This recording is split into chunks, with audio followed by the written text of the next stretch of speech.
Dans cette vidéo, nous allons introduire le codage de canal. Vous vous souvenez que dans une vidéo précédente, nous avons montré que les bits qui sont transmis par un émetteur peuvent être changés en cours de route par un lien qui subit des perturbations électromagnétiques et peuvent arriver inversés. Donc, afin de détecter et corriger des erreurs de transmission de données, des bits de redondance peuvent être insérés avec les données. Les techniques qui sont utilisées pour ajouter de la redondance à des données à transmettre s'appellent collectivement codage de canal. Voyons d'abord une analogie de la langue française. En français, la négation utilise de la redondance. La phrase par exemple « je ne mange pas » contient l'information « je ne mange » où la particule « ne » fait déjà la négation et comme redondance, à la fin de la phrase, elle contient aussi le mot « pas » ou la particule « pas ». Si un des mots dont la phrase devait ne pas être entendu correctement, cette redondance permettrait de récupérer le sens de la négation. Par exemple, si j'entendais « je ne mange pas », je saurais par le pas qu'il s'agit d'une négation. On peut utiliser le même principe pour la transmission de données, comme on va montrer dans les slides qui suivent. Commençons par la terminologie. Supposons que nous voulons transmettre un bloc d'informations binaires de 3 bits, 0, 1, 0.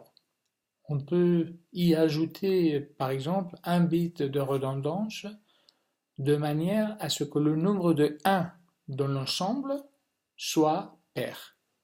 Donc en l'occurrence, ici on voit qu'on a ajouté un 1 qui est marqué en rouge de manière à ce que le nombre de 1 dans l'ensemble soit 2.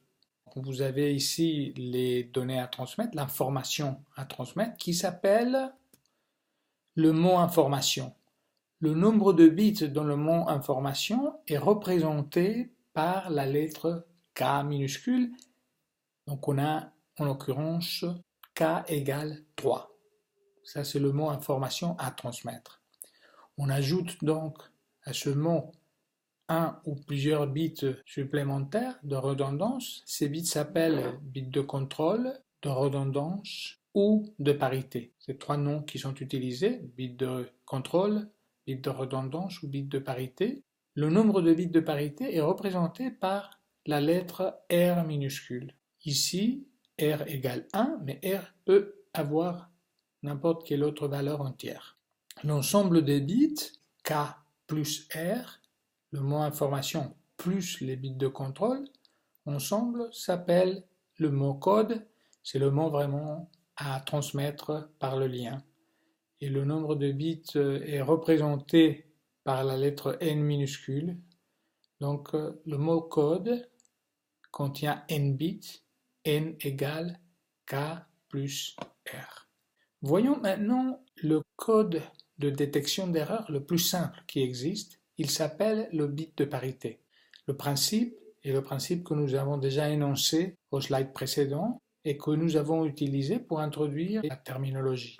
Le principe est d'ajouter un seul bit de parité à la fin d'un bloc de données à transmettre pour s'assurer que le nombre total de 1 soit pair.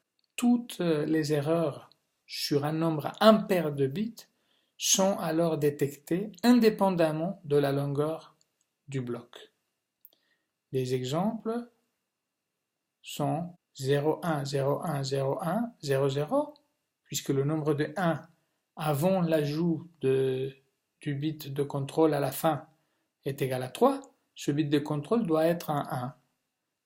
Vous voyez que dans ce premier mot, le nombre total de 1 est alors 4, un nombre pair.